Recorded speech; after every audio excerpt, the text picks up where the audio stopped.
के रेंज में, भरतपुर रेंज में, जिसमें 4 जिले हैं, अलग अलग जगह जाके ये देखा जाए कि जो लॉकडाउन 3 की शर्तें हैं उसकी कहीं उल्लंघन तो नहीं हो रहा, पालना ठीक हो रही है नहीं हो रही, और जो व्यवस्थाएं हैं उनमें अगर कोई कमी है तो उसको और अच्छा सुदृढ़ किया जा सके। और एक और जो बात आ रही है वो है अलग अलग राज्यों से जो लेबर वो हमारे यहाँ रेंज में भी आएगी और रेंज के रास्तों से बाहर आगे यूपी और बिहार में भी जाएगी, तो उसके लिए क्या व्यवस्था है। तो कल हमने धौलपुर का भी बॉर्डर पोस्ट चेक किया है, भरतपुर का किया है, भरतपुर और धौलपुर अधिकारियों से बात करी, आज हिंडौन में गए हैं और अभी गंगापुर सिटी आए हैं। तो बेसिक आइडिया यही है कि कोरोना वायरस से किस तरह से हम लोग ढंग से लड़ें और जीत प्राप्त करें। सर, जीरो मोबिलिटी के बारे में, हटाने के बारे में कुछ चर्चा हुई गंगापुर?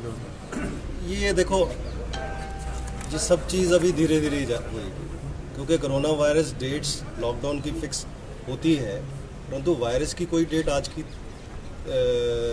फिक्स नहीं की जा सकती। तो जैसे जैसे आगे स्थितियाँ पैदा होंगी उसी तरह से स्टेप्स लिए जाएंगे। कोई विशेष डायरेक्शन दिए गए हमारे जिले के अधिकारियों को? सर नहीं, कोई खास नहीं, हम लोग इन लोगों ने इंतज़ाम काफ़ी अच्छे करे हुए हैं, और बाकी तो जैसे स्थिति आएगी, अगर कोई केस आता है उसमें आगे क्या कार्रवाई करी जानी है उसकी SOP तैयार है, उसके हिसाब से कार्रवाई होगी। सर, ये जो बाहर से मजदूर आ रहे हैं, इनकी आपके पास में कोई सूचना है कि जहाँ से आ रहे हैं वहाँ से कोई इस प्रकार की सूचना आपके पास ऑफिशियल आ रही हो कि इस जिले में इतने मजदूर आएंगे? नहीं, इसके 2 हिस्से हैं। पहली बात तो ये है कि हमारे यहाँ पे राजस्थान सरकार द्वारा एक पोर्टल बनाया गया है जिसमें जो राजस्थान में लोग रह रहे हैं अलग अलग राज्यों के, वो रजिस्टर करवा सकते हैं, और जो बाहर लोग रह रहे हैं, चाहे वो कर्नाटक में, चेन्नई में, गुजरात में, कहीं पे भी रह रहे हैं और अपने राजस्थानी लोग हैं, वो अपने आप को रजिस्टर करवा सकते हैं। तो उस तरह का एक नंबर हमारे पास है। एक तो नंबर वो है। दूसरा ये है कि हर राज्य ने अपना अपना SOP बनाई है, प्रोटोकॉल बनाया कि किस तरह से वो उनको परमिट करेगा। हमने भी उस तरह से बनाया कि हम लोग कैसे परमिट करेंगे। तो जैसे वहाँ से क्लियरेंस मिलती है उसी तरह से हर राज्य के लिए नोडल अफसर जो बनाए गए हैं, जो माइग्रेशन को देख रहे हैं, वो सूचनाओं का आदान प्रदान करते हैं, और जैसे कोई बस या कोई गाड़ी तैयार मिलती है तो उस तरह के अरेंजमेंट करके उनको आगे। ऐसा कोई फिगर आपके पास में है कि सवाई माधोपुर जिले में कितने मजदूर आने वाले हैं या बाहर से कितने प्रवासी आने वाले हैं?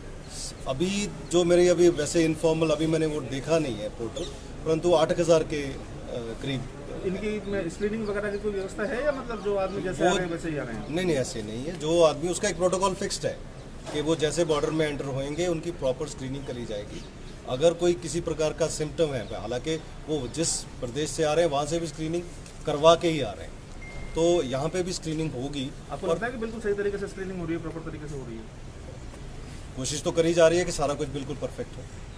ठीक है। सर, कर्नाटक से अभी सुबह मेरे पास समथिंग 5-6 कॉल आए थे। ओके। तो उन्होंने जैसे कि रजिस्ट्रेशन राज्य सरकार द्वारा जो पोर्टल जारी किया गया है उस पर रजिस्ट्रेशन किया है, वहाँ की गवर्नमेंट के लिए भी किया है, उनके चार्जेस भी लगे हैं, लेकिन अभी तक हमारी राज्य सरकार जो है बिहारियों के लिए जो कर रही है, हमारे राजस्थानी जो हमारे एरिया के हैं, सवाई माधोपुर जिले के हैं, उनके लिए कोई परमिशन नहीं दी जा रही। सर नहीं, देखिए, वो परमिशन जो देगा तो वो स्टेट देगा जी।